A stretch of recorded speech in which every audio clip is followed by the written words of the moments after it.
Welcome to the most listened to golf in the world, the Fairways of Life show, on air, online, and around the world, with the most candid interviews, unforgettable stories, taking you beyond the ropes. Here's your host, New York Times best-selling author, Matt Adams. What is going on, folks? Welcome into the program on this Monday. Hope you guys are doing well. We're back in studio after what was a crazy week at the PGA show at the Orange County Convention Center. It started, at Irish Golf Day on Monday. Then we went to Demo Day on Tuesday. Demo Day on Tuesday. We've seen, there's something about that day, Demo Day. It's always, and we're talking about Florida, right? So there's people all over the country, all over the world that are going to hear me talk about this and roll their eyes. But didn't I see, Dom, last week that Pensacola got more snow than New York City? Did your parents, Andrew, did they get snow up there? Yeah, they got snow. They live around the panhandle of Florida. Did you guys get any, Dom, up there in the Raleigh area? Oh, yeah. My kids' school was canceled 3 of the 4 days I was up there with. Ooh, my food's in the shot. Yeah, but you guys, they cancel school for you guys as somebody talks about cold weather. Correct. The last day, Wednesday of the PGA show, my wife sent me a picture. My kids were at the bus stop. It was 27 degrees, dry as a bone and sunny, and school was canceled. When I asked my wife why, she said that the county said it was too cold to go to school. Too cold to go to school. And there are people watching this all over the world who live daily in conditions that are like 15 degrees. Yeah. If you're in Maine, that's like how you go to work every day. Yeah. And down here in the Carolinas, man, they're like, no. We can't go to school. Are you kidding me? 27 degrees is starting to get nice. No doubt about that. So it was a great week. Congratulations to Harris English winning at the Farmers. Would it surprise you to learn that for Harris English was his 5th win on the PGA Tour? I mean, with me, if somebody had pressed me on it, I would have said, it's his 3rd win. It was his 5th win on the PGA Tour, age 35, 6 months, 2 days. He went a span of 1,308 days since his last victory, and his last victory came, anyone, Bueller? The 21 Travelers Championship. 2 for 4 in converting 54-hole leads or co-leads to victory. He did it at the 21 Century and the 25 Farmers Insurance Open. He's the 3rd 54-hole leader or co-leader to go on to win this season on the PGA Tour. The victory came for him in his 3rd start in the 2025 season. He tied for 43rd at the American Express. He missed the cut at the Sony Open. 3rd top 10 finish in 12 appearances at the event. Became the 3rd player in tournament history to record an over-par final round and go on to win. He earned 500 FedEx Cup points. He moves to number 4 in the FedEx Cup standings. He's projected to move from number 75 to number 34 in the official world golf rankings. That's important. Fully exempt on tour, and that is through the 2027 season. So congratulations to Harris English with that. All right, so Dom, were you with me? Did you meet John Keenan Jr. at the PGA show? My friend, when we were walking around, I thought you might have been with us when we were walking past. We were in front of the Titleist booth. I didn't see Junior, but I saw Senior. Well, Junior came by and said hi to us. Dom knows these guys because they went to Ireland with us. Yeah. And Junior came by and said hello. We met him when he was coming from the Golf Channel stage, and I was coming from our stage, from the Fairways of Life one, and we met in front of the Titleist booth. So yesterday I got out and played. It was beautiful down here in Florida again. So for all the complaining, it's no need to worry. No need to send blankets, cards of concern. It was 70 degrees yesterday. It's going to be 74 today, and it's in the 80s coming up. So I was playing golf with CJ and Dan yesterday, who were generating a huge amount of content for us. I guess Lindsay and Dan and CJ are starting to to post a lot of it on our pages. So keep an eye out for that for you guys around the world that want to see, like, and it's not stuff you've already seen, is what I'm telling you. It's new stuff. But this is some of the social media. There's Dom. Did you see Dom on the stage? This was our Fairways of Life stage, kind of behind the scenes views. You'll see it again. Dom's coming up after Donna's waving. There he is, yelling at Andrew. That was with Jose Miraflor there sitting on the stage. So anyway, I said to Junior, I said, because he's a professional, and I said, you want to play with us? There's only 3 of us. We're only going to play like 9 holes because it was late in the day and we wanted to watch football. He said, I can't. He said, I got a fever. I said, oh, you got the PGA show flu. Very common. Think about it, folks, right? You're talking about a trade show where you're together with your coworkers, you're together with your buddies, you're going out to the bars, you're going out for dinner, you're working your tails off, you're shaking hands all day, everybody's sneezing on each other. Look at that. Look at these shots Andrew's showing you. Double-digit growth in this year's show. Absolutely huge at this 2025 PGA show. Massive, massive success. So, yeah, that's what I'm telling you, Dom. He's fighting the PGA show flu. I'm sure you must have caught something. Whatever was floating around that room, Dom gets. Dom's like the fly in the sticky thing that hangs down from the ceiling. Yeah, I anticipate I'll be getting sick. I have yet to get sick, but it's coming. Yeah, let it percolate there a little bit. It's coming. It'll kick in soon enough. So everybody's asking me what my favorite things was that I saw at the show. They all want to know about the equipment stuff, of course. I saw some cool stuff on every part of it. I liked Puma's new golf shoes a lot. I thought they were really cool looking. I like a golf shoe that looks. I like it to look kind of like a sneaker, as well as have like a sole that'll grip a little bit for a golf shoe. Because sometimes you get the shoes, or if you actually wear a sneaker when you play, like you can do down here in Florida when it's this time of year and it's dry. But you have to be careful, because if you step on especially if it's overseeded rye and you step on a hill and it's morning and wet, you can slip. You know what I'm saying? So I saw some really cool stuff from them. I thought putter-wise, I could go in categories. And Dom, jump in if you saw something you want to weigh in on. I don't know. I don't even know how much you got to see in the booths. I don't know how much you wandered around because you left a little early. I did. I basically did our show. Yeah, you did our show, and then you were like, I didn't have a ton of time to wander the whole floor. Also, because it was the largest show in the last 15 years. Yeah. I mean, you walk to like the middle and you're like, oh, I want to see the rest. And then you look up and you're like came to see the end. It's like a horizon. You're like, I don't have time for this. I got to go back and work. Yeah, but the show was good to us because when we had to be from point A to point B, they had that guy with the cart. Did you ever ride with that guy in the cart?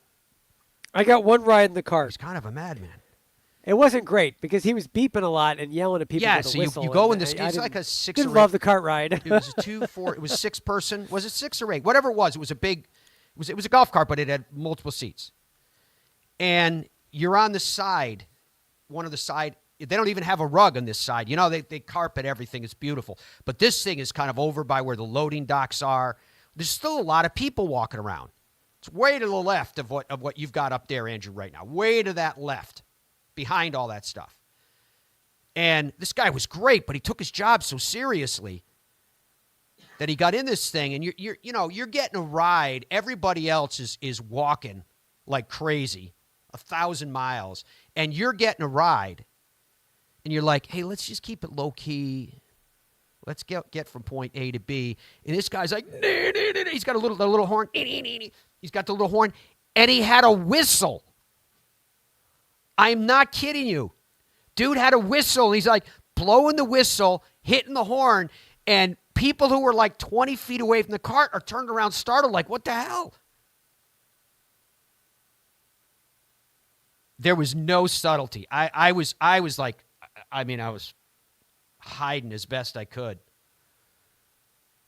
But anyway, it got us point A to B, and we saw all kinds of stuff. But anyway, in terms of like product category stuff that I liked, and putters, my favorite putter that I saw with those new Scotty Cameron. That's those shots there, Andrew, I sent to you today. Look at that stuff. And what they're trying to do with that insert is to get the ball coming off the face softer. Because I'd explained this to you guys before, and many of you already know it. When a golf ball initially hits that face, it ricochets. That's what's called skid. And when that happens, the ball is actually airborne, and then it hits and it skids before it starts to roll. That's physics. That's what happens. So they're trying to get earlier control of the golf ball on your line, right? And they're doing it with the way that they have the weight on that club. They're doing it with how it comes off that face. But I'm just telling you, the putters, they're Scotty Cameron. I know obviously they're going to be balanced, but they were gorgeous. They looked like jewelry to me. Right, really, really, that was really cool. I love the. Where is it? Yeah, I got it right here behind me. This, Andrew, maybe you can grab that in camera one. This is the new Cobra driver. He's scrambling to shoot it in camera one. It's like, I didn't know you were going to bring props. And I just think this new Cobra driver is so well balanced. So beautiful. Dom's telling him, don't shoot the thing. You've got video. Dude, this looks better than me holding up a club to the camera. But anyway, that to me, I think was probably the best looking driver that I saw. I was impressed with, there it is.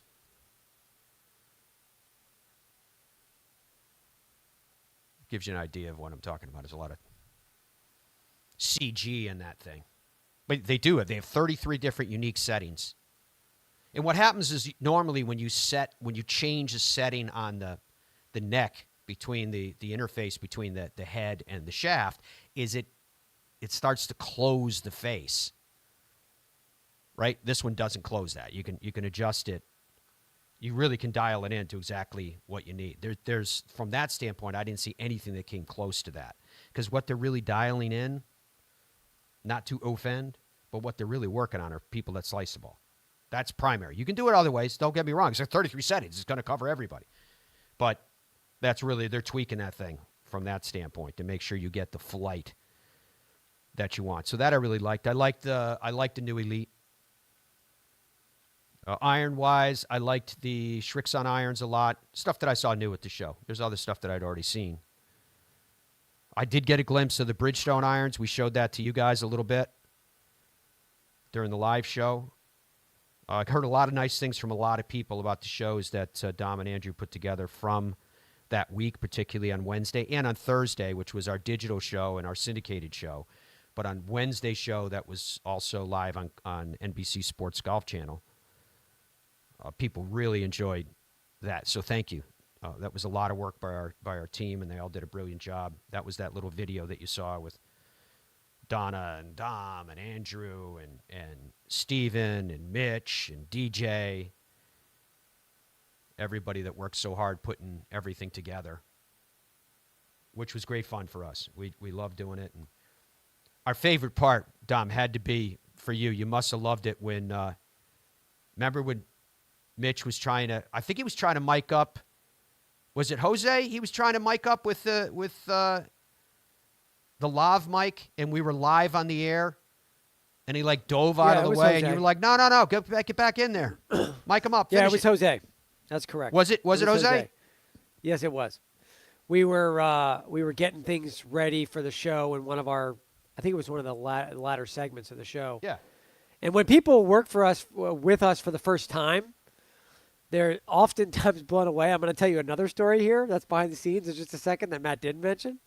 And Mitch ran in front of the camera, and we were live, and I was like, okay, go.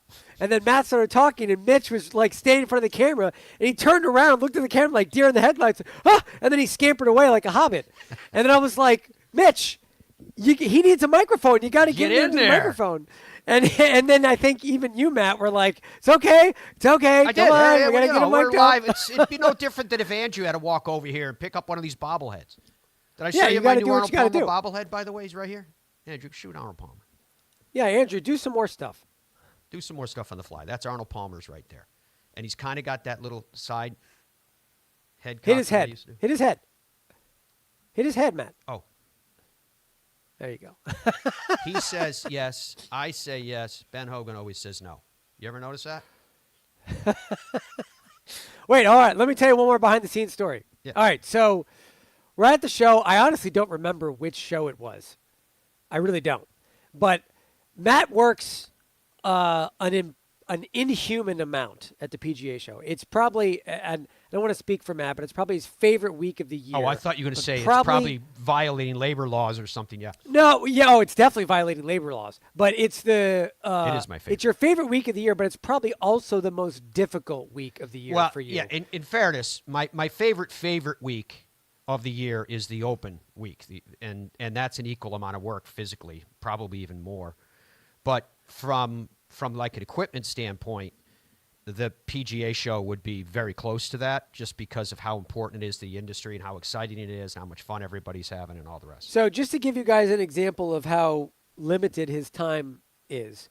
So we're getting in there at, 5, 6, some ungodly hour, prepping, doing shows nonstop. When he's done doing stuff for us, he's doing stuff for Golf Channel, right? So the windows of time Matt has, I have to schedule in all right, you have 9 minutes here for a meeting. You have 7 minutes here. This is when you're eating lunch. 7 minutes is when he's eating lunch. That's how much time. And half the time he's doing that while he's on the run. Anyway, behind the scenes, this is what happened. We're live on the air. Matt doesn't, nowhere in this schedule that I'm talking about do we work in, bathroom breaks. So he doesn't get bathroom breaks. So sometimes he just has to go to the bathroom. Yeah. So we were on the air. We went to break. And Matt goes, I got to go to the bathroom. Okay, fine. So he runs. I said, Matt, you're not going to be back in time. And he was like, it's going to be okay. Don't worry. So he runs to the bathroom. He's coming back from the bathroom. He's probably like, Andrew, put up one of the pictures from the show floor. So he's coming back from the bathroom, right? And he's for example, around the other side of that Titleist sign that you're seeing there. Yeah, it'd so be like our stage 50, was where the ping is, where the people sitting at that He's desk. 50 yards from where we are. And we go live. And I forget who the guest was. I had a lav mic on, in fairness to the people. I know that. So I know understand. that. So I knew, Andrew, people when you didn't would come back know. 'cause I could hear the music. People didn't know where Matt was. They assumed he was sitting there. But what was really happening was on our stage, I don't remember who it was. There was some guy with equipment who was sitting there alone, oh my God, we're live on the air. What do I do? And I was like, that'll be okay. And then Matt's 100 yards away on a wireless microphone going, welcome everybody back to the Fairways of Life show, just pretending to be on the stage. And the guy with the equipment's totally having a panic attack. I think it was. And then Matt comes walking up on the stage, and then I say to Andrew, all right, we can go to Matt now. He's officially back in the chair and has returned from the bathroom. Yeah, that was fun. That was different. I was surprised. We were able to pull that off because I knew I wasn't worried about it. You were up there, Dom, if we had to, right? Were you capable of going on the air from where you were? Yeah, I would have had a lot of wires though, because I had a beefy setup last week. So we'd have just put, I could have. Mitch Yeah, on I there, could just have. a static shot on a panic guest. Yeah. But what I was surprised by was how well and how far those lav mics worked. Oh yeah, they've got a pretty heavy duty range. Because when Andrew had us coming back, I could hear him do his Andrew. I heard Andrew's panic voice too, going, "We're 10 seconds from coming back." And then I heard the music, the in bump music, and all the rest, and it was just like, all right, this is it. Here we go. This is what we're like, hey, what's going on? I'm sitting in this chair live right now. I never said that, though. I mean, at least you didn't hear me, flushing the toilet. I didn't turn the mic off. No. Everyone's like, oh, my God, that's so gross. I did get a note, which it'd be interesting. I did get a note from somebody. It was one of the things that Golf Channel sends out, all these different video clips and all the rest. And then they'll tag me, right? So some guy writes back on social media, and I'm paraphrasing. He goes, "Are you capable of addressing the?" I forget how he called it. I'll call it the 800-pound gorilla. Are you capable of dressing? I loved how he said, "Are you capable?" About how expensive golf equipment is, and basically, I'm going to paraphrase now. The rest of it, basically saying was it's impossible for people to buy golf equipment, and I thought, it's my show. I can talk about whatever I want. I mean, am I capable? Maybe I'm not, but I can. And I thought to myself, this is the PGA show is an industry show. These are industry professionals that are there, the buyers, et cetera, et cetera. So it's no different than, I just thought off the top of my head, say like the auto shows, like the Detroit Auto Show where they're showing you the latest and the greatest. Right? And when you walk in there, you're going to have the premium automobiles. It's no different than restaurants. You want to go to the steakhouse where you pay an obscene amount of money for your New York strip or your ribeye? You can find them. You want to go to a place that suits your taste or your vibe or your budget? Okay. You can, you should do that too, right? We all should. I don't know about you guys, but I don't actually prefer the real fancy dancy like steakhouses. I'll go to those maybe once or twice in an entire year. Because it's just, I love food, and I really can't find a discernible enough difference between a steak that they charge you $125 for and one that costs you $30 or $25 or whatever. But what I'm saying is that the so-called elephant in the room, like these companies have an obligation to price their products so they are within reach of everyone, would be a fallacy. I mean, we're a free market society, aren't we? If that is too rich for your blood, if the guy had asked me, how do I spend within my budget frame, my answer would be, instead of criticizing what these people are charging, they're charging what people are willing to pay. I mean, as harsh as that is to some. Here's the reality. If you can't afford it, you don't want to afford it, you don't want to spend that kind of dough, I respect that. What's your budget? Let's say it's $200 for a driver. It may be less than that. And again, it's your thing, so I can't peg it. But let's say it's $200. You may not get the new version. You may go on to one of those sites that's selling product that's been used, that somebody doesn't want anymore. But I guarantee you, if you go on to the manufacturer's websites, if you go on to or into your local golf shops, you're going to find product that somebody has traded in or that golf shop is trying to clear out to make room for the new. And you're going to be able to get something that's probably very different, very new technology compared to what you're currently playing. Maybe it's not the technology that is the latest and the greatest from the big names. But again, we're trying to match up what your capabilities are. Now, having said that, if you look at someone like our friends at Ben Hogan, who Simon was on with us, benhogangolf.com, that's a direct-to-consumer business. You can save a considerable amount of money, and now you are getting the latest and the greatest under that brand. PXG, for example, they're constantly staying on top of their inventory. For a manufacturer, any type of business, golf or otherwise, the thing that drags those businesses down are the bins of old equipment, because you're coming out with your product cycle of new product, the latest and the greatest. And you don't want to be sitting on those old clubs. So PXG, as you guys know, for all the reputation PXG has of building the best and being premium, and with premium comes price, they're very aggressive at clearing inventory. And as a result, you can get some great, great deals. PXG.com.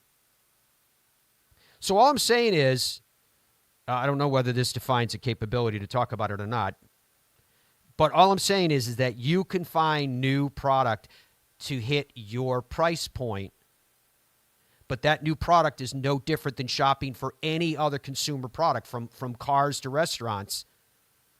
What you get is going to be consummate with what you can do. You still can get brilliant, new or near new product at prices that are closer to suiting whatever your particular budget is. After that, if you want the latest and the greatest from the big names, and that's out of reach for you, I just don't see how there's grounds to complain that they haven't set their pricing so it's within reach of everyone. Right? Does that make sense, Dom, what I just said there? Of course it makes sense. If you want to buy a new car, there's 1,000 ways to do it. You can get one for dirt cheap, or you can spend $1 bajillion. But what I don't get is the mentality that somebody says, what's a fancy car? A Lexus. Which is why I can't, when are you going to talk about the fact that these Lexuses are expensive cars? What? Yeah, exactly. No, that's your point. So of course they're expensive, but you can also buy a 10-year-old Honda. You could, but I wouldn't even recommend buying a 10-year-old Honda. 50,000 miles on it, whatever, and you can get it for a fraction of the cost. I got at the end of last year, I bought a 24 pickup. I got such a deal on it because I waited till the end of the year. There was manufacturer incentives. I traded in my old truck, which they gave me entirely too much for, which I know that people that know cars out there are like, they didn't give you too much. I knew exactly what they were doing. I get it. So all I'm saying is there's different ways that you can go about it so it suits whatever your particular needs are. All right, what are the needs of the best players in the world? Tonight, Tiger and Rory are going head-to-head. TGL. It's tonight. It's Monday night. Again, I don't know how it works with how they pick Monday night or Tuesday night and who's available where, because this week they're playing in Pebbles, so some of these guys are going to have to shoot across the country. Probably 4 out of the 6 would be my guess. Rory, Adam Scott, Keegan Bradley. Tiger, Kiz, Tom Kim. Again, I don't see how this one's not going to be another completely lopsided match. Tiger did not look good. Kiz couldn't hit it straight. Tom Kim hasn't played yet at TGL. Maybe he's going to be there. Maybe he's going to light the fire for him. Don't know. Right? Rory's already been in the mix. Keegan's already playing well. Adam Scott's popped up on some leaderboards. Right? But that wasn't why I was mentioning all this about, who's going to play well and who's not going to play well. That wasn't where I was going. What I'm going with, Dom says, going to break, I hope. It's 9:28 Eastern time. So where I was going with all this is JT, who played last week, and they had the big ratings drop, and I saw people out there. I saw one headline that said, ratings plummet for TGL. So we'll get into that. We'll talk about that right after this. I got ball fit in 2000, went on a little run.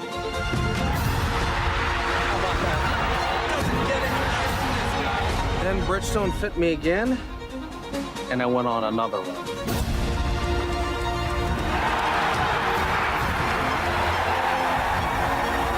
I just got fit again for the new Tour BX. The ball fitting's been helping me. Will it help you? Every January, PGA Tour Superstore pros meet every manufacturer, learn about the latest equipment, log thousands of hours of training, and together hit over 100,000 balls. All so they can get you the perfect fit. When you choose Newton shafts, you're choosing more than a product. You're choosing innovation, pride, and excellence right here in America. We pay attention to the minutest of details, and you can feel that in the performance of our shafts. I think when you're training for other sports, or why most people go to the gym is so that they can have muscles and be strong and be healthy. And a lot of the reason why they struggle to play golf is their body doesn't move properly for them to be able to hit a golf ball. And when you're training for golf, it's a little bit different because you're focused more on flexibility and mobility and being strong in motion. When you're able to kind of have a warm up and have a workout routine and kind of gradually build up to where you're training your body to move properly, you're going to get a lot of big dividends on the golf course. Our journey began with a simple yet powerful vision to provide the world with the highest quality Virginia-type peanuts. The Hubbard Peanut Company, where quality and tradition meet to create an unforgettable experience. Visit hubspeanuts.com to explore our full range of products and place your order today. Super easy to hit. Introducing the new BXG Black Ops irons, our first game improvement iron. It's a larger face heel to toe. It launches the ball high in the air and really far. Much higher levels of forgiveness. You set that club down, creates a lot of confidence. It's supported by this X-Core polymer material. And that's where you get improved ball speed. If you're looking for a distance, forgiveness, and feel, Black Ops iron is going to be for you. PXG, nobody makes golf clubs the way we do, period. Stride by Zero Friction, the first of its kind personal caddy. Walk in comfort and style with Stride's remote and follow me technology. The Stride handles almost any terrain, and its 54-hole range will last all day. The lightweight design and removable front wheels makes it simple to handle. Plus, it easily fits golf carts. Pick up your Stride today at a local PGA Tour Superstore near you or at zerofriction.com/Stride. Stride, your personal caddy.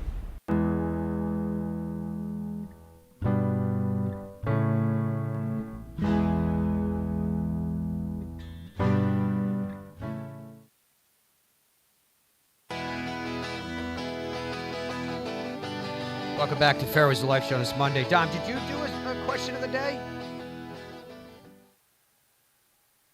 No, what was When it? have I not done a question of the day? I don't know. I Whether just or keep, not you involve me, I involve myself. Exactly.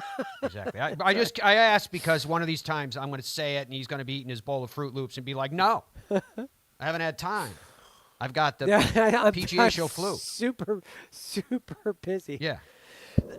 There's a little cough. I can feel it coming. Uh-huh. Do you think if the players do what Justin Thomas recommends in his letter, it would make a difference? Yes, no, and I didn't read the letter is the third option. Yeah, Justin. 19.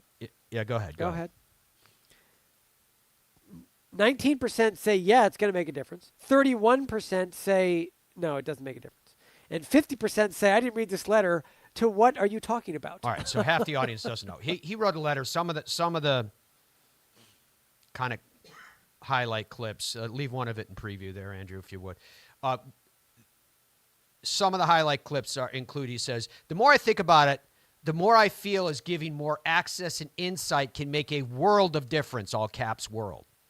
Justin mentions particularly pre- and post-round interviews, wearing a mic, equipment and swing updates. He says, I know stepping outside of our comfort zones isn't always easy. Believe me, in the past, I've been the first to say no before things are even done being asked.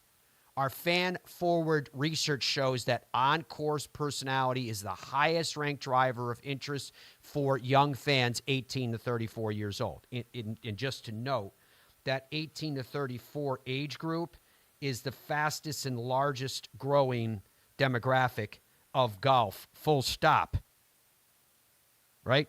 Full stop. I'm not talking about TV. I'm talking about that group because of the size of it and the way that they're catching on. So that folks, and you can go to our Fairways of Life YouTube page and weigh in on what Dom's talking about. So the 50 whatever % of you that didn't know about the letter, JT saying, hey, it's time for us to step up here and do more. You know, and I've told you guys this before. During the height of the Phil and Tiger era, those who chronicled the game, it was great. Great for competition, but in terms of getting something from the leading players, it was nothing but platitudes. You could not get at them. The way that it worked was that you delivered the image, the package, the message, or you didn't get access at all. Right? So we went through almost 2 decades of that. Then you got all these young players who look to those guys. And until JT sends out this manifesto, before that, you had some that were good at it. You could get at them. You could talk to them. And it worked. It made them very popular. Think our buddy Joel Damon as an example, right? Everyone says, oh, he's got great personality. Well, he's willing to put himself out there. The top players, they went down that same mode. And yes, it's probably the players' inclination to some extent. It's very much driven by agents as well. Agent sits back and goes, no to everything. Just full stop. There's one agent who's probably the biggest agent in the entire industry, and we call him Dr. No. No to everything. Full stop, just no. Then decisions are made based upon whether it equates to profits. Next tier of decisions are based upon how it equates to how big the exposure is. Third one, which is probably even before the second one, is how well is the player's image protected so that the commercial viability of who that person is continues. And what they're finding is that the fans now need more. When you have players that are willing to put themselves out there in every way, shape, and form like a Bryson, are no longer playing on your tour, and you guys come across as boring, you get a yawn from the audience. Right? So now you've got one of the top players going, we can't do that anymore. We can't expect that the gravy train is going to continue just because we're tour players. And frankly, I talked about Bryson. I've talked about this a lot in the past. One of the reasons I've always liked Bryson is that we've seen him change right before our eyes. I think when Bryson first came out, he just thought, you know what? Everybody loves the long ball. I'm on the PGA Tour now. I'm sitting at the popular table. And all I got to do is just do what I do and not worry about anything else. You know, chasing more speed and all the rest. And, the professor and all that stuff, and it all kind of backfired on him. It became, with the whole interaction with Brooks,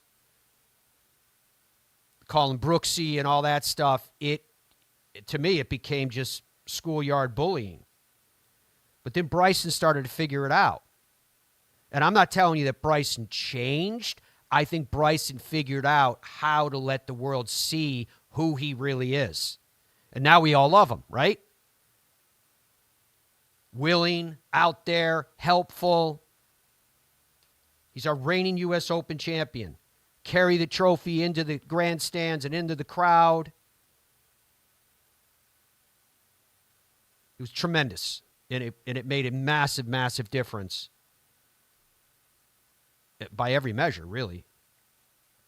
Meanwhile, you had the model on the other side, which was about don't talk about, protect. The only thing we show is what we have to.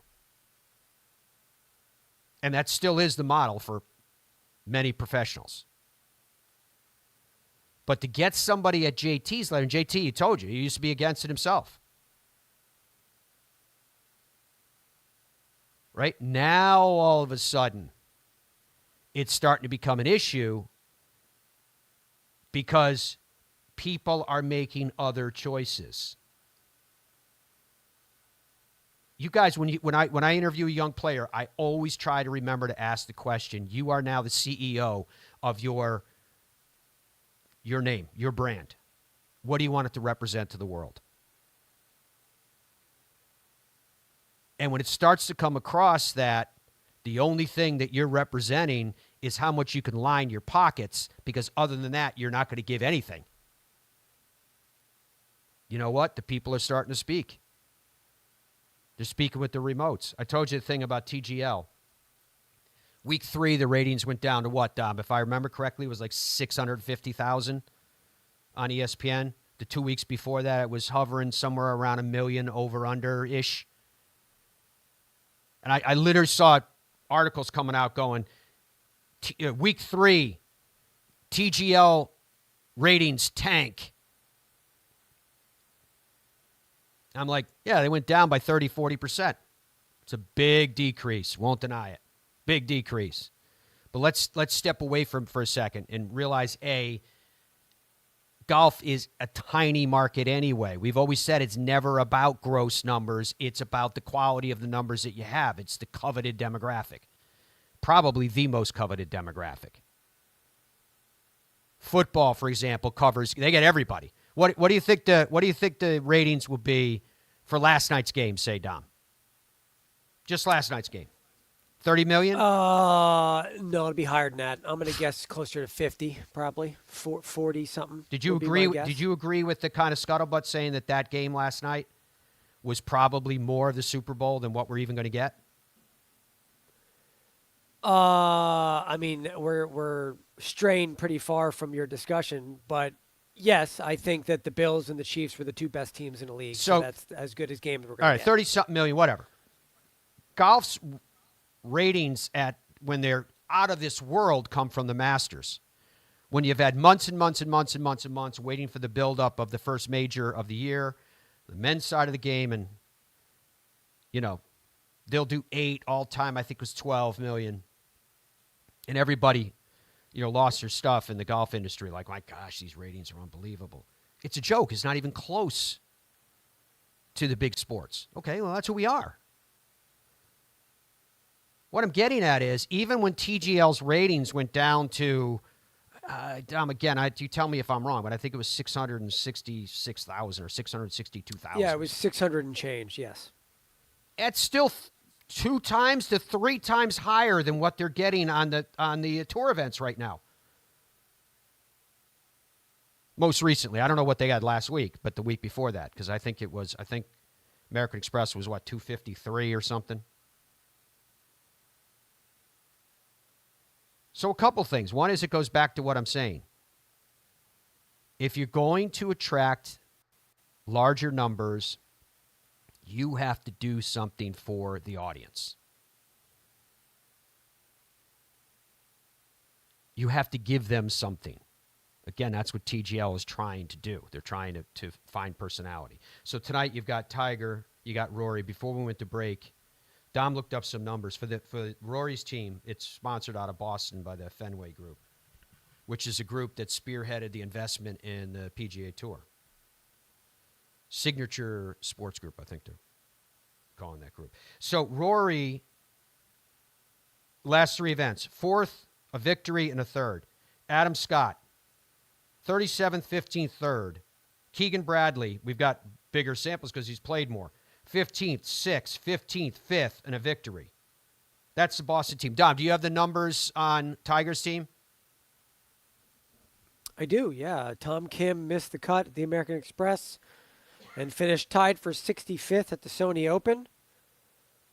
Kevin Kisner missed the cut at the American Express, and his previous start was the RSM Classic like 2 months ago, and that was also a missed cut. And Tiger Woods has not played in a golf tournament since the 4 majors of last year, where he finished 60th at the Masters and missed the cut at the other 3. And we also have not exactly that's why I said team I think it's firing on all cylinders. I think they're going to get completely crushed. Jupiter's, and we also have the benefit of having seen Tiger and Kiz already play at this event, at this venue. Kiz shanked it out of the bunker into the flagstick. Tiger did not look good with his ball striking. You know, there was all, you know, the pregame stuff, Eye of the Tiger, the smoke coming in. It was all that stuff, and we all hoped and wanted to see a classic, but I don't know if it's sounding too good of where all that stands. Anyways, Dom, circle it back around to the JT thing. I mean, you've spent the better part of creeping up on 2 decades trying to book players. You know the dance even better than I do in terms of what you're told in the walls that are built up in terms of trying to get players out. We call it outside their comfort circle. I think that's just an excuse. It's got nothing to do. What's the discomfort? I think it's got more to do with the parameters that I mentioned to you guys earlier. It's got to do with, can we profit from this endeavor? Do we get paid to do whatever you're going to ask us to do? You mean connect with your fans? Oh, it's not a corporate event. Oh, you're not being paid to speak at this one. Or it's not you talking about a new relationship. It's just you being you and giving something back. Yeah, I'm not a great person to talk to about this because my perspective is very negative. I don't want to get in trouble. I don't want to say something I shouldn't say, but the reality is, what are you afraid of? A lot of things. I mean, there is politics at play with all the things that we're discussing, but this is year 17 or 18 I've been producing this show, Matt, I think. 17, 18, something like that. A long time, like you said, almost 2 decades. And the better players, call it the top 15, give or take. And there's some movement in there over 10 years, but not a lot. Those players, as you mentioned, are very difficult to get at. And I would argue that a majority of them, over a majority of the time that I've been producing, are only available through agents. So, because we know all these guys at this point, right? So if I text a guy, right, I could text someone who's in the top 10. I can say, hey, you want to come on the show? I will literally get a response back from them that says, contact my agent. That's what they'll say. Contact my agent at this I got address. that yesterday. Of course, I know.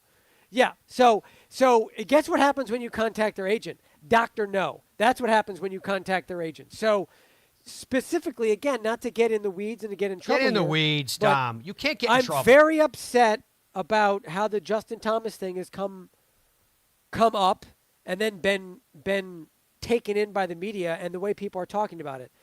The hypocritical nature of the entirety of the memo is absurd. I have probably asked to have Justin on this program every 6 months for 12 years, roughly, right? So I've emailed the agent, said I call the agent, hey, let's get him on this show. Hey, we're on Golf Channel. Hey, let's do this. Let's do that. No. And now he sends a note saying, yeah, you know what? We should really do some interviews. Yeah, but in It's fairness like, to really? him, You he think said he's come of a different state of mind. No, he hasn't. Let me read something to you. This is from his own memo. All right? This is not in the graphic, but Andrew, you can put the graphic up if you want so people can read the other stuff he said. It was a very long memo. Quote from the memo, I'm not asking anybody to be somebody they aren't or change anything in their routine that would affect their performance. Instead, just be open to possibilities and changes. I've had the idea of pre-round interviews similar to football games with head coaches. They pan down to the coach, and he is asked one question, one that he already knows is coming before he's even asked. He gives a 5 to 10 second answer, and I'm always so tuned in to how they explain their game plan and lay out their approach. Imagine that happens on the first tee before the final few groups. You can come back to me, Andrew. Yes, imagine that happened. That is garbage. That is the opposite of what he's talking about, Matt. He's saying we need to open up to the media. We need to open up to the fans. And his plan for that is a 5-second canned answer to a question he already knows is coming. That's the most inauthentic thing on planet Earth. By the way, those coach interviews are trash. They are completely useless.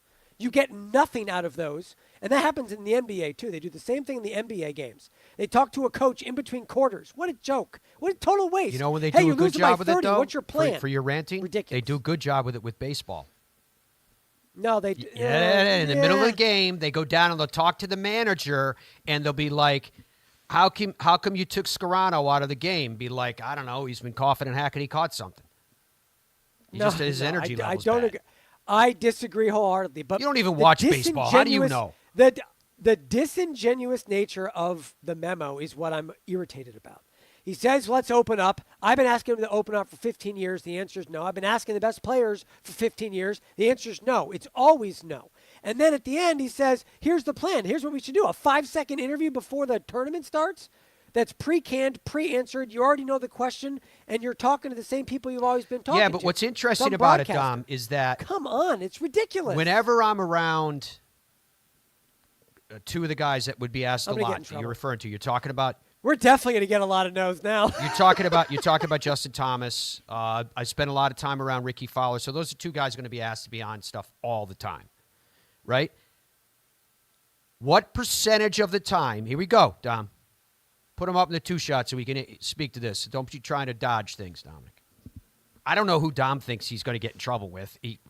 Literally, I'm not going to fire you because you give your opinion. Yeah, but I think that, like, so for example, I'm going to fire you for interrupting. Me being upset yeah. with how this is unfolding with Justin Thomas, I don't think we'll ever get Justin Thomas. Well, you haven't yet, so, and I've got that in your file that you're very bad at it. But here's my question for you. Here's my question, in fairness. What percentage, you give me a percentage, what percentage of your time do you think Ricky Fowler or Justin Thomas have ever been asked if they want to be on the show? Fair question. I would say that number's probably around 50%. Bull. I would put 100% hard no. There's no this, and this is where it comes up. Now, no, that's not true because I talk to the players themselves a lot, and they say talk to the agents. So the players know that there are requests coming in. Okay. And they deem, to your point, they deem that the value inherently on going on a show like this, just any show. I don't think that judgment's being made by them. They should be, but I don't think it was. I think what's happening is that's why I said the agents are primary in this. There's a decision that's being made by agents that are going, first rule of thumb is no to everything. Then we start to look at it through our criteria. Then we decide if you're going to do it. That's the control. Yeah, I think that is a huge percentage of when it. I've been around Ricky, when I've been around Justin, they're good guys. I like their company. I like to see them. And here's the difference for those of you that's sitting out there and hearing people rail. Right now, this show, by whatever means that you catch it, wherever you watch it and how, this is the largest golf talk and news show in the world. Let that settle for a second. People hear that and they're like, oh, you would think it would be with frequency on Golf Channel. It's because the show is syndicated. Our syndicated network, which are made up of these television affiliate networks around the world, is much, much larger than what we do on Golf Channel. It's like 3 times larger than what we do on Golf Channel.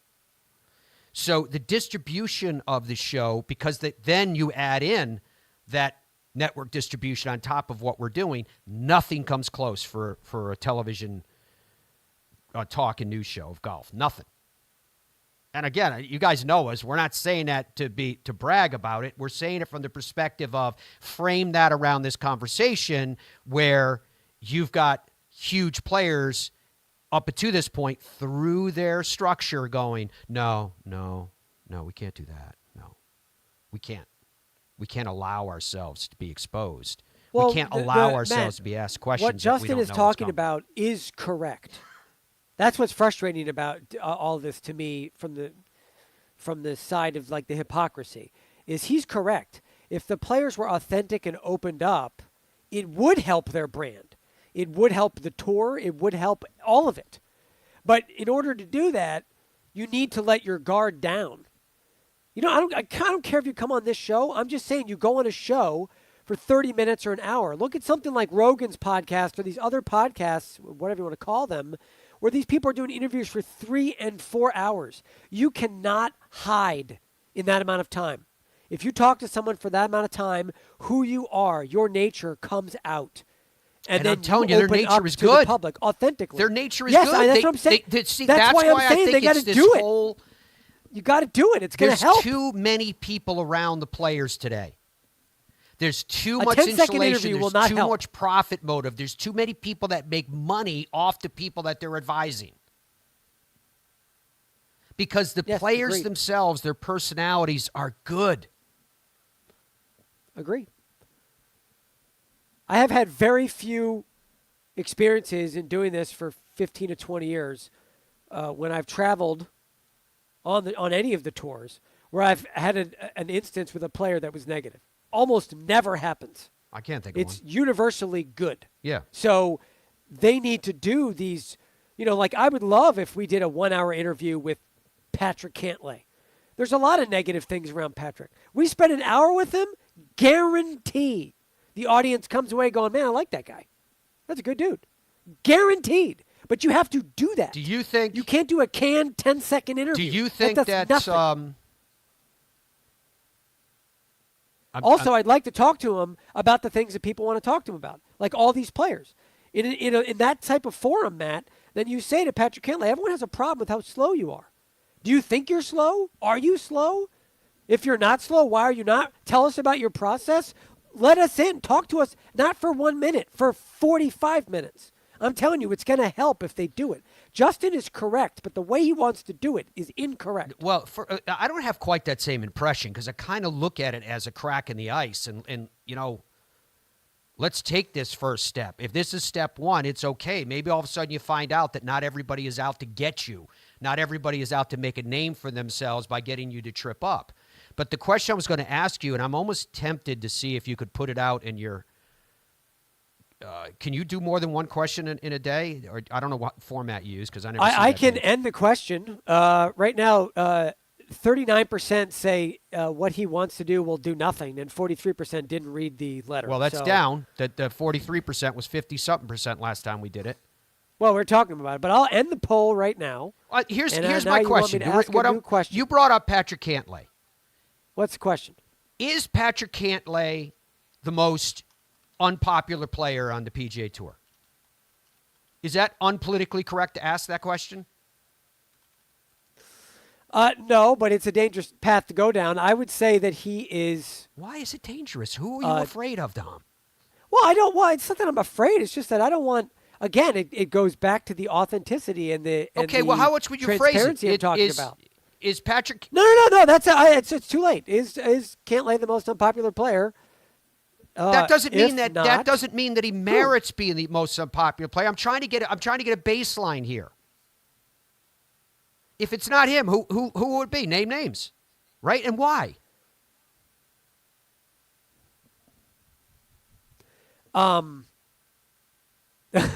I just hit go, and the first person that voted yes. So for just a second there, it was 100% say very unpopular is the worst. Right, because my theory is, to your point, if he is perceived to be the most unpopular, and maybe that's the word you could have blunted it with, but say, is Patrick Cantlay perceived as being the most unpopular player in the PGA Tour? Because I believe I don't know if that has any merit at all. Because how well do we really know Patrick Cantlay? Ask yourself that question. How well do you really know him? Do you know him well enough Matt. to what? We don't know any of the players well. Name one that we know really Rory. well. Maybe. Rory puts himself out there more than anybody. Maybe. He would He have does looked put at a himself memo out there a like lot. that and said, "Yeah, thank you, yesterday. Been doing it nonstop." I'm looking for players people hate. Stand by. Let's see. Looking at a list. Can you imagine the question that you just put out? If it was a couple years ago, we would have had Bryson's name in there, as ridiculous as that seems now. Right? Did you put in a write-in candidate on your question? I did, but people have to write in. I can't just say people's names. A lot of people are saying Scotty is boring. They're writing in, but that doesn't mean you hate somebody. It just means they're boring. But that is his personality. But Scotty puts himself out there. We did a long-form interview with him a couple years ago. He's great. He was in Switzerland. He was looking like a caveman. It was the middle of winter. Remember, he had the big beard. Looked like he. I don't know. I don't think a lot of these guys. I'm looking through a list of people. I don't think a lot of them are hated. They're really disliked. Like their perception. Most of these guys, their perception isn't that bad. I mean, I think Brian Harmon's quite deliberate. Some people might have issues with that when he's playing. Sometimes you hear some complaints there. Yeah, but all in all, I don't see. I mean, who's the villain? Patrick Reed? Maybe? Yeah. He's pretty disliked. I'm not sure if the right? live thing didn't help him just because he doesn't have the same amount of exposure. Terrell Hatton? Is he disliked Terrell because of his loved. anger issues? Terrell Hatton No? is the authenticity you're talking about. And frankly, I think that Patrick Reed has a lot of that too. Patrick Reed understands that he's wearing the black hat. He gets it. Yeah, and now they there's not got a the deal. lot of I guys mean, that you guys think probably people heard. dislike. Liv is going to be on Fox, which is going to change that level of exposure that I was just Oh, talking yeah, about. Andrew, you got a graphic for that, I think. Don't you?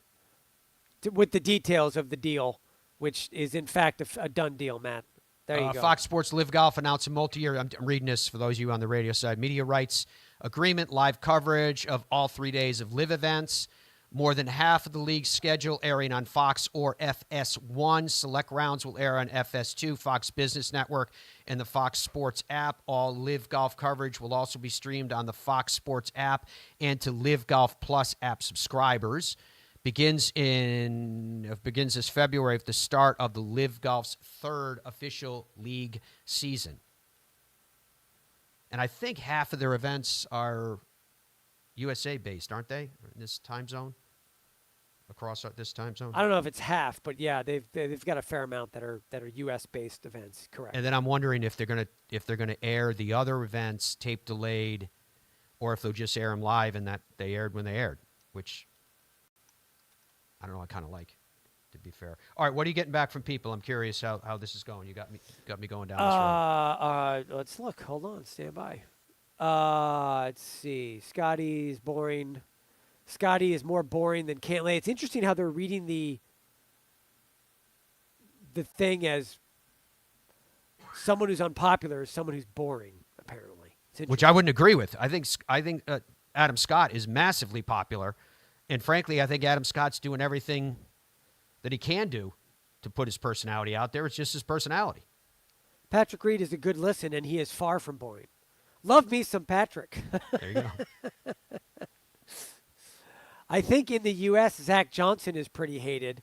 I don't think that's true. Anybody that's upset with him is probably upset because they lost the Ryder Cup, right? Yeah, I can't imagine. That's more of like a team thing. It's like, oh, my right. team That's what I was going to say. I angry. can't imagine that prior to the last Ryder Cup that anybody had like an ardently negative opinion of Zach Johnson. Yeah. Yep. Let's see here. I am bored with the golf interviews. It's the same BS over and over. Yeah, the interviews I was there. He's referring to the interviews I was talking about earlier, the little pre-round stuff that you don't get anything out of. Yeah. I think Rory is just a narcissist. That's why he loves to talk. It's one way to look at it. Tiger is also a narcissist. Someone responds.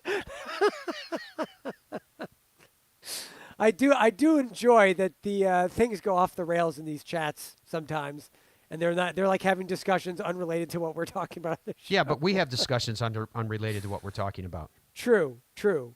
Pre-round interviews, that's ridiculous. Is he serious? Referring to Justin Thomas's Again, suggestion. I don't think it has to be that we have to. Nobody watches full golf tournaments anymore. They're too long. That's an interesting comment. And that wasn't directed at Live or the Tour. That was just in general. Golf is too long. I would actually tend to agree with that. But full stop. Well, then why But I wouldn't don't the think last you can half fix hour that. have huge ratings? Why would what? Why wouldn't the last half hour have huge ratings then? They do. The No, they last. don't. If they yeah, had the that, last, they'd be touting that like crazy. They do. Do you read the press releases, Matt? Not all of them. If it's a close tournament, whatever the tournament is, whatever the tour, the last 30 or 40 or hour typically have a spike in ratings. And they'll say that. They'll say, oh, the last hour it peaked at X number of people. Yeah, but watching. generally the number they give you is the peak number. That's what TGL was doing. Oh, it peaked at 1.2 million or whatever, or 3 million, whatever. Yeah, the and that number was probably at the very beginning before it got lopsided. Yeah, that's correct. They need a close competition. I don't think they're going to get it tonight. Yeah, it's not great. I don't know. I don't know. I think this guy writes, I think Rory, for the most part, is pretty truthful. Then Cam writes, I really like TGL, but I like FOL more. Yeah, we're going long, too. Well, I'll tell you We're one thing, slow playing folks. them. If we were doing a golf tournament, it wouldn't take 3 hours. That's for sure. We've already gone outside of our window on this Monday. All right, well, there's lots of stuff to talk about. We'll continue the conversation tomorrow, our national show. Wednesday, we got plenty of time to kind of talk about these things. I mean, for what it's worth, I'm proud of the fact that, if we could start to talk about stuff, not like it's something we just started doing, but if we start conversations that make you or other people uncomfortable, then maybe we're going down the right road. Well, it makes me uncomfortable because I don't think it's going to change. That's why it makes me uncomfortable. So, I think, this is how I think about it like a producer, right? We're not getting Justin Thomas on because I just keep getting told no. So if I come on here and complain about the hypocrisy of it all, now my odds are 0%. And so that's why it's uncomfortable. It's like, I'd like to get him on the show. I think an hour with him is good for everybody, including him. But now, that's why it's uncomfortable. Well, since you've been trashing him. See? You see? I can trash others. I got lots to say. Good. That's what we want. That's what I'm talking about, is that we need these kind of dialogues. We need to be honest because, even the other day when this was had Derek Sprague on the Golf Channel. Derek was on with us last week. He's the new CEO of the PGA of America. So in his role, that makes him, they control the PGA Championship, Obviously, the Women's PGA Championship. They control the American half of the Ryder Cup, etc. He represents 30,000 PGA professionals. He is a PGA professional, but now he's the CEO of the organization. We're sitting next to each other getting ready to go on the air, and I said, Derek, I'm very proud of you, and I am very proud of him. I think it's important to have a PGA member running the day-to-day of the organization. But I said, which I believe, that I think golf's governing bodies are governed by a principle of the phrase that they use is the ecosystem. Remember that? Remember when Liv was first came out and there was all kinds of talk about the ecosystem? And it annoyed the hell out of me because whenever I hear someone talk about in any field an ecosystem, it translates to me as building up walls to keep people who are currently on the outside from getting in. It's status quo. It's keeping the power structure as is.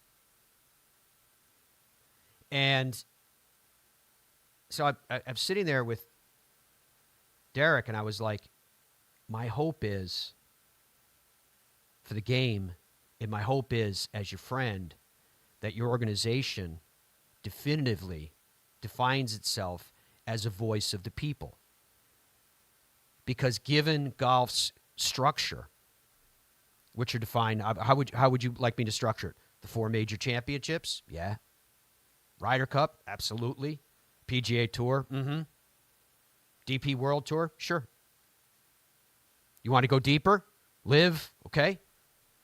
LPGA? Right? They're all in that highly manicured garden, right? Who of those groups are looking out for you? Who of those groups speak for the people? So when decisions are made, who sits back and goes, how is this going to impact the people who pay for all of this, the 99.99%? How often do you guys feel like when issues come up in the game of golf, not only are you not considered on the front end, you may not be considered at all, that the organizations first and foremost are thinking what's best for them? So I'll tell you, it was a private conversation, but I'll give you the broad brush on it, was that Derek and I were talking about the prospect of the rollback of the golf ball. And I told him my honest opinion, which I've told you guys before. I don't have a problem with slowing down the pace of technology with equipment manufacturing. When the RNA and the USGA came out and told us about it, they said they're looking forward 30, 40, 50 years. Great. I have no problem with that. What I have a personal problem with is the fact that it was structured in such a way that's going to impact all of you. Because the game of golf, we have a distance problem for sure. And the problem is that 99.99% are too short.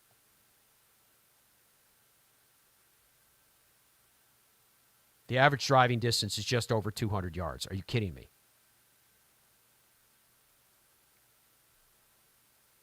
Now, it's funny because whenever I bring this up, I'll have people that would go off and scold me on social media and go, come on, Matt. It's not even going to affect the average golfer. Oh, really? Where are you getting that info from? Where are you getting your hard data from? Are you regurgitating back to me as fact that which you've been told from a press release? Because it hasn't happened yet. They haven't tested it. The golf balls aren't out there. So explain to me how my concern about what's going on isn't at least equal to your ability to brush it aside. I think it's even more important. So I ask the question again. I know who represents the elite of the elite. That half of the show or more has been spent about that discussion. Who's representing you? And I'm not asking you that question to try to annoy you, and I'm not asking that question to try to, grab a 5-iron and a torch and storm the golf's Bastille. I'm saying it from the perspective of who is looking out for you in these conversations? All of these conversations. Right? What's more powerful than, it's one of the most powerful things I've ever seen in my years covering this sport. Remember, I started in equipment manufacturing. I was in golf course operations where I worked professionally. Now media for the last 10 plus years exclusively. What's happening with golf's ratings is the most powerful thing I have ever seen in terms of the people speaking and asserting their will. It's the most powerful thing I've ever seen. Because that group, which I've been, all of you, that group which I've been talking about, who speaks for you, who protects your interest, for the first time ever have come together collectively and said, we're not happy about something. And it's showing, it's manifesting itself in real numbers. And it's having a real impact when you've got one of the top players in the world going, guys, we got to think about this. There's something we need to do here to make sure that we're taking care of our product by taking care of those that, as I mentioned, without them, none of the rest matters. None of the rest matters. So, anyway, I was glad to be able to have that conversation with Derek because he is my friend and he's been there. He's been a club manager for the vast majority of his professional career. So he gets it. He knows. I don't think we've ever had a leader of one of golf's governing bodies who's more perfectly situated to be able to sit back and go, maybe before we decide on what direction we're going to move with whatever the subject is, let's think about how it impacts everybody. Right? And I'm telling you, that distance issue with the golf ball is one of them. I do not see why, to achieve the objectives of slowing down the best of the best of the best, 1/10 of 1%, that you have to impact 99.99% and sell a message that everybody has to give a little bit. The 99.99% don't have anything to give. It's unfair. It's just, I haven't changed my opinion on that.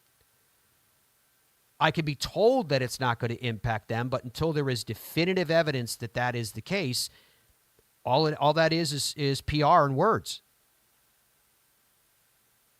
I support the objective. You want to slow down technology for the good of the game moving forward decades? No problem. Don't have any problem with that. But asking the people right now who are already struggling, the game is at an all-time high, and the two organizations that govern the rules of the game and also control their own respective major championships and more are going out to the world and go, we get it. Golf's a very, very difficult game, but we've decided we're going to make it a little harder. Ask yourself the why. Right? All of this stuff we're talking about, all of it, ultimately comes down to the why. All right, we're going to talk to you guys tomorrow, 9 a.m. Eastern Time. You can find us right here, as you always can, available around the world for free on the Fairways of Life YouTube channel. You can find us syndicated everywhere. Check your local listings on that. And you're going to find us tomorrow on our Golf Channel national broadcast.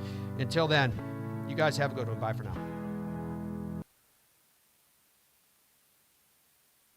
In Ireland, golf is more than just a game. Come and experience our world-famous links courses and our world-famous Parkland courses, all set alongside world-famous scenery. And visit our world-famous historic sites. And while you're here, enjoy our world-famous hospitality. Fill your heart with Ireland at ireland.com/golf. Ben Hogan Golf Equipment is back. Established in 1953, we serve golfers who demand excellence of their equipment.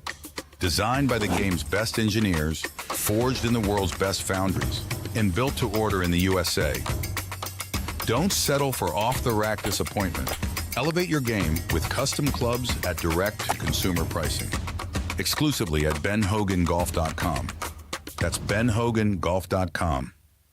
The best feeling iron I've ever hit. Introducing the new Gen 7 irons, the greatest leap forward in irons technology, in performance, in PXG history. Our new quantum core material explodes off the face. Are you kidding me? The Gen 7 irons deliver groundbreaking new levels of forgiveness, speed, distance, and feel. That's what I'm talking about right there. Look at that trajectory. Just phenomenal. Gen 7. It doesn't get any better. PXG, nobody makes golf clubs the way we do, period. Baseball? Nah. Football? Done it. I think I'm gonna go after the PGA Tour. Playing on the PGA Tour is not easy. But you know what is easy? Hitting the 524 series from Tour Edge. Hitting linebackers and home runs used to be easy. Out here, you're going to need all the easy you can get. Introducing the 524 series from Tour Edge. The easiest clubs you'll ever hit. Even the best players in the world can use a little easy. I like the sound of that. Look out, PGA Tour. Pound for pound, nothing comes close. What would your ultimate golf experience be like? Just you and a friend? Or would you round up some buddies for a foursome? Just one day? Or an entire week? There's a good chance your ultimate golf experience could be Michigan's magnificent 10. 10 incredible courses set among 3 remarkable resorts. See for yourself. Book your ultimate golf experience today. Our journey began with a simple yet powerful vision to provide the world with the highest quality Virginia-type peanuts. The Hubbard Peanut Company, where quality and tradition meet to create an unforgettable experience. Visit hubspeanuts.com to explore our full range of products and place your order today. Every January, PGA Tour Superstore pros meet every manufacturer, learn about the latest equipment, log thousands of hours of training, and together hit over 100,000 balls. All so they can get you the perfect fit. When you choose Newton shafts, you're choosing more than a product. You're choosing innovation, pride, and excellence right here in America. We pay attention to the minutest of details, and you can feel that in the performance of our shafts.